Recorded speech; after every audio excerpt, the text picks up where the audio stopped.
Hi, everyone. Welcome to View from the Pits. It's a podcast where we're going to talk about casinos with people who work in casinos. My name is Mark Rahala, and I started dealing craps way back in, before Sting wanted his MTVs, when I started dealing. It was a long time ago. And I've worked in 3 different states. I've worked in casinos in New Jersey, Connecticut, and now Pennsylvania. With me is my friend of 20 years, is Wade Lesgord. Wade is not in the casinos, but he is an entrepreneur. He is a businessman, and he is an occasional gambler, and he is someone to give a different perspective, where I'm someone who looks from the pit out. Wade is the one looking out in. So anything you want to say before we start, Wade? Yeah, I just want to say thanks for having me, and I look forward to being your Ed McMahon. Yeah.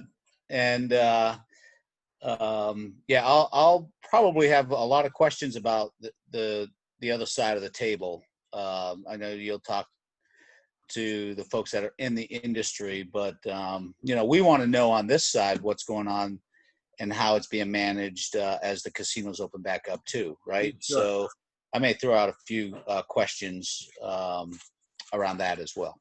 All right, before we go, cheers. Cheers. To you. All right, I'm going to bring on a guy I worked with way back when. His name is La'al. Here he comes. All right, La'al and I worked together back in the 90s up at Foxwoods. At that time, Foxwoods was, it might still be, like the biggest and probably the busiest casino maybe in the world at that time. It was crazy. And the last time you were working was where, La'al? Boston Billiards Club in New Hampshire. Was that, a small casino, big casino?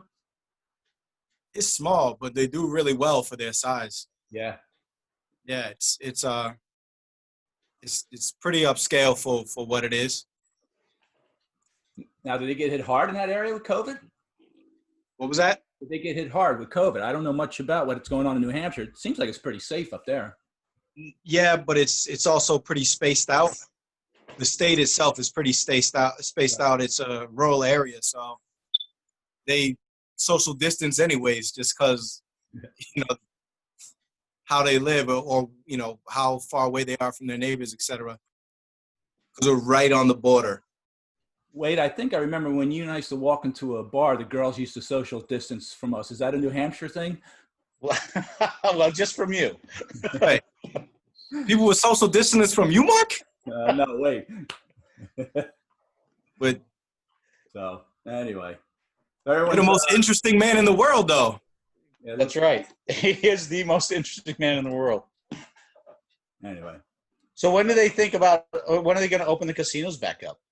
Well, they're open across the country. No, I mean like in New Hampshire. Oh, I don't know. I think they're looking at clue. the 20th, but they're still not sure. We keep getting emails, but Foxwoods and Mohegan Sun are already open. they are. Yeah. Yeah, but so I keep getting like people telling me, and I asked specifically for this.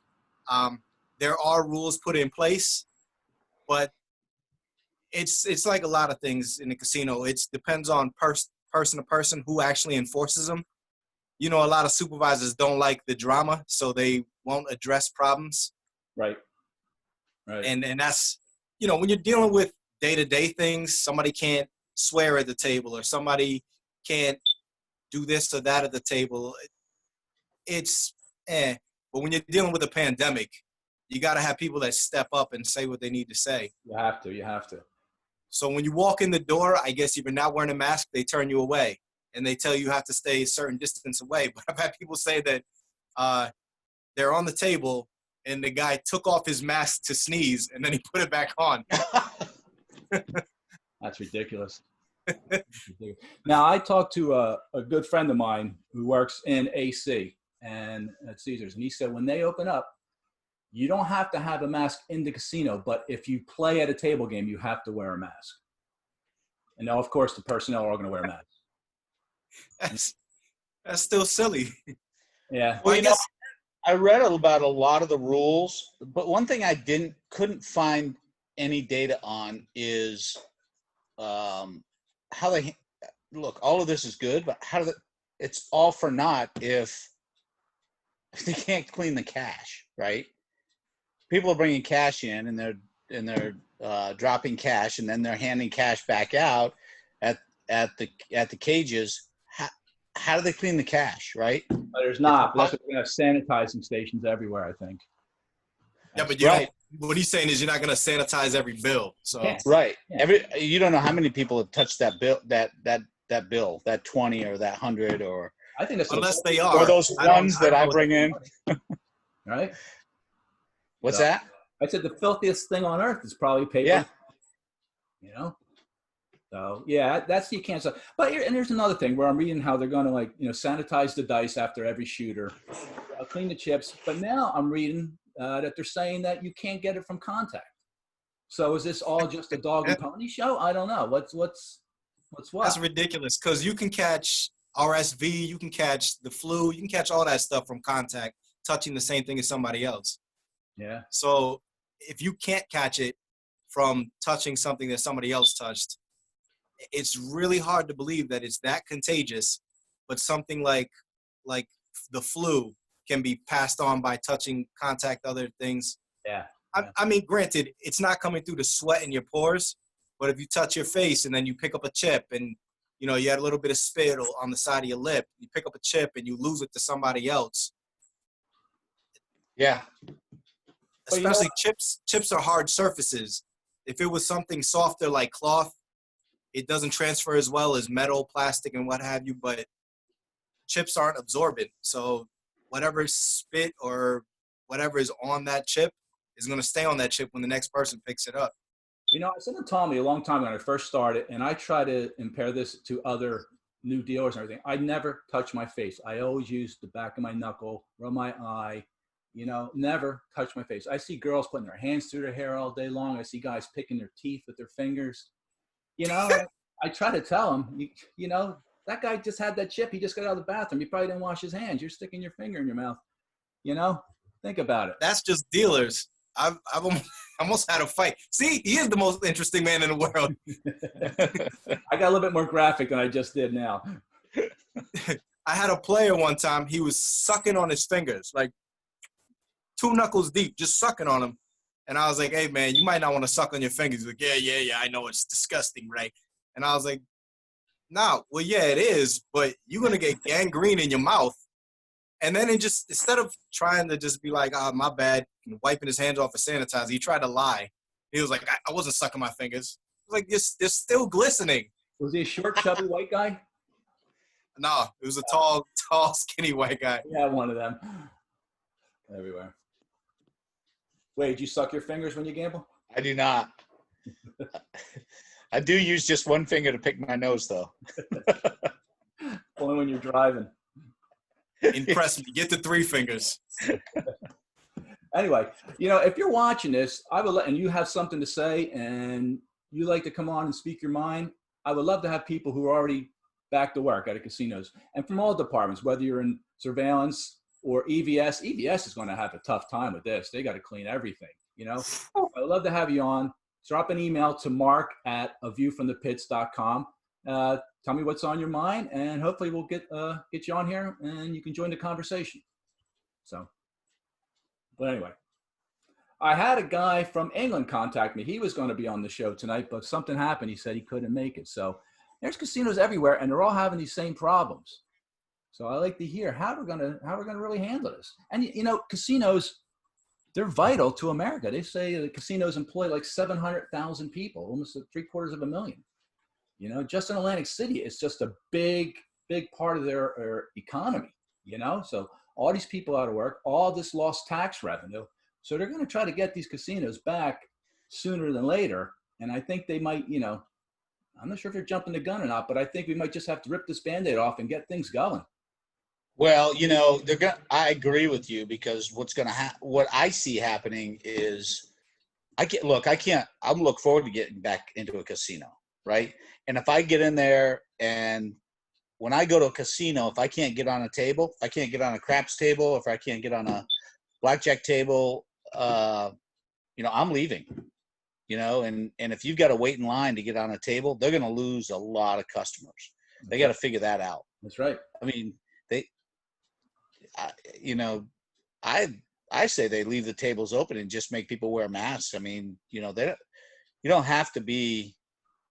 I mean, I don't want somebody touching me, but you don't have to be 6 feet apart if they're sanitizing all the time and they have Right. masks all the time. I agree. I'm not sure if you need that plexiglass. You know? Yeah.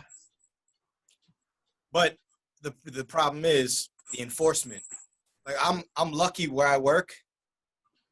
They're really good at enforcing things, all the way across the board, not just rules or sanitary things. It like personal things. We've seen people get away with stuff they shouldn't have gotten away with at the casino, racial remarks or whatever, and they'll just tell the person don't do it again. Where I work at is majority white, New Hampshire. But I had a dude I work with that's Vietnamese, and you could joke there all day. Otherwise, I would have been fired before I started. But you can crack jokes and be playful with people as long as it's done in good nature. And the second that you do something with ill intent, they get you out. Like, don't come back. The Vietnamese dude was explaining something to a player, a rule, and the guy got mad. He was like, "Oh yeah, And the Vietnamese dude didn't care because he's a wrestler. He can handle himself and he can take a joke. But the other people, the white people, came over and they're like, "You're out. Oh, 24-hour ban. Nope, don't come back. We don't need you." Good. They're really good. Yeah, that's right. That's good. They're really good at staying on top of things. So whether it's sanitary situations or whatever, the management, supervisors are pretty much all good. And I think that's the biggest problem. Like you say, you keep a mask on, but if the guy takes the mask off to sneeze and puts it back on, it's like, I don't know what your language thing is here, but it's like taking the condom off at the last moment. Hold on, this is my favorite part. I'll put it back on afterwards. I didn't, but I wore a condom 90% of the time. Hey, Al, how long did you work with Mark? I worked at Foxwoods for like 10 years.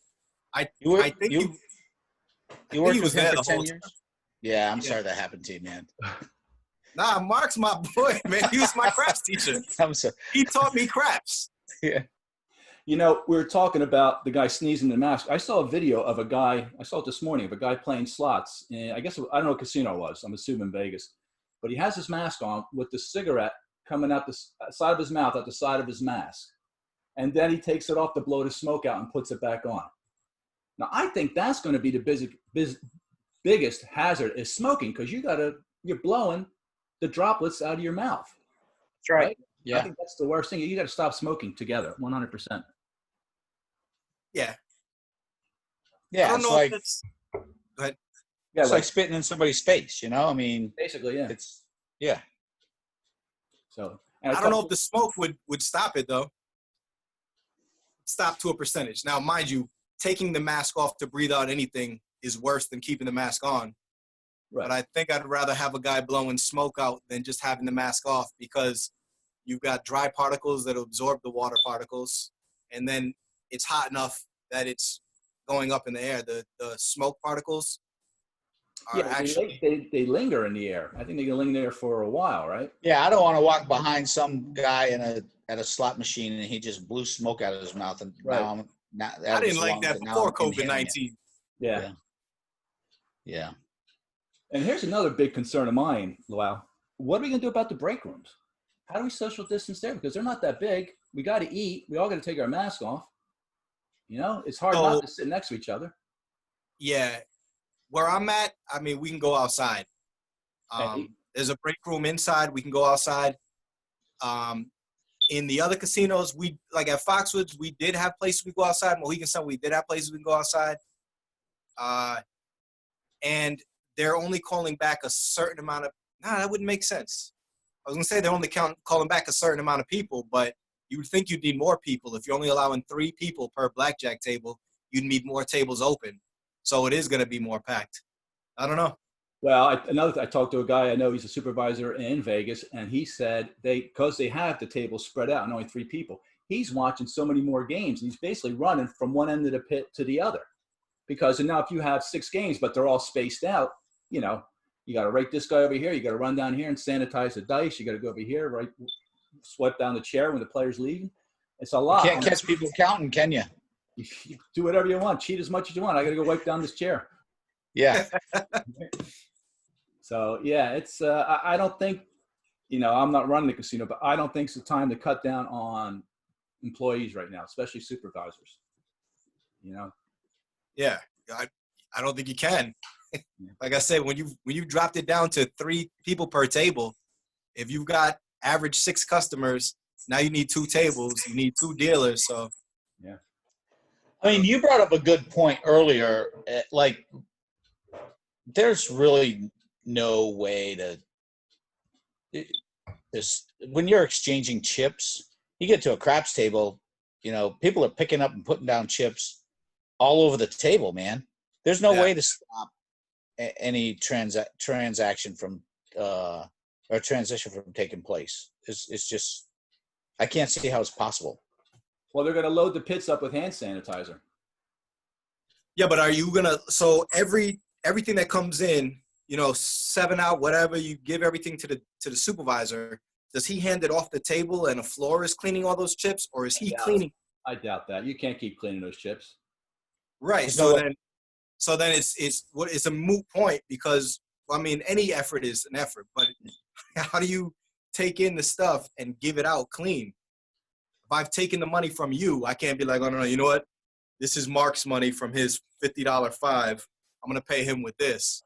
Well, like I said earlier, if I'm going to catch it anywhere, it's going to be at the cage when I'm taking my cash. Because I don't know what they're doing because I don't have any people commenting on cage, so I don't know if they're, you know, laying bills out and spraying it with Febreze or whatever. I have no idea what their process is for the cage, but it does seem really hard. They could be dicks and just be like, all this dirty money, that's what we're sending to the bank. I don't know. But hey, when you go back, you're going to shave? I think a mask fits better on a shaven face. Who, me? Yeah. I've been manscaping. Yeah. You talking about my face? Yeah. Yeah. That's too much information, right? Yeah, Mark, are you talking about his face? Because I already sent you the other pictures. But, hey, you know the best thing about a beard? Best thing about a beard is no one notices those long hairs growing out of your nose anymore. See, when you're a man, you have your beard connect here, here, and here. I'm making my way there. I'm saving it. I always save it down really low. I'm really low maintenance, so there's usually like a 5 o'clock shot or a little more, but I do not like having a thicker beard. Like, this is too much for me. I normally shave it down, but I normally have a haircut where it goes in line with it. So Friday I'm going to get a haircut, and Friday most of this will come down significantly. Yeah, thanks for not taking your hat off. You're welcome. So, anything else? There's nothing that I can think of that they can do aside from, you know, supervisors have to be, or managers, whoever it is, has to be diligent. Security, when they walk by, they can't just be passive and be like, I'm not going to deal with this argument. Well, wait, let me ask you this. If you go to a casino and you get on a game, but the guy on the table with you doesn't wear his mask, is that going to be a concern? I leave the table. You going to leave the table? Yeah, because the mask is more, it catches more than it protects from coming in. So if the guy on both sides of me has a mask on and I don't, it's safer for me than if I have a mask on and they don't. I would say this. I would rather have somebody sitting right next to me, not social distancing, with a mask than be at a table with a guy without a mask. Yeah. Right. And with social distancing. You know what's another thing that's a huge problem is a large amount of our customer base is the older crowd. And they're one of the highest ones at risk. So if you're not taking the measures seriously and then you have the older generation come in and they're the most susceptible and you're not doing all you can to keep them safe, you could be losing customers one way or another. Yeah. They're not returning. Yeah. It's a sticky situation here. This is messed up. This is a messed up time in history. You know, and what if we open up and then we get that second surge? Then what? We got to close everything down again and we failed? I don't think anything closes if there's a second surge. You don't think so? It depends on two things. One, how big is the second surge? Is it something that the hospitals can handle? You know what I'm saying? So they're not getting overwhelmed. And two, if that big surge wipes out a lot of your employees, Right. you might have to shut down. Yeah. Or if it wipes out a lot of your customers, you might shut down just because there's not enough business to justify keeping it open. Yeah, I mean, you don't want to be the casino that becomes a hotbed. That's for sure, That's right? Because all of the employees got it. So, yeah. All right, cool. All right, this was fun. Lau, thanks for joining us. Anytime, Mark. Hope you'll come back again. Wade, thanks, bud. All right, my brother. I'll All see right. you guys. Anybody wants to come on the show and talk, send me an email, mark@aviewfromthepits.com. See you guys. Or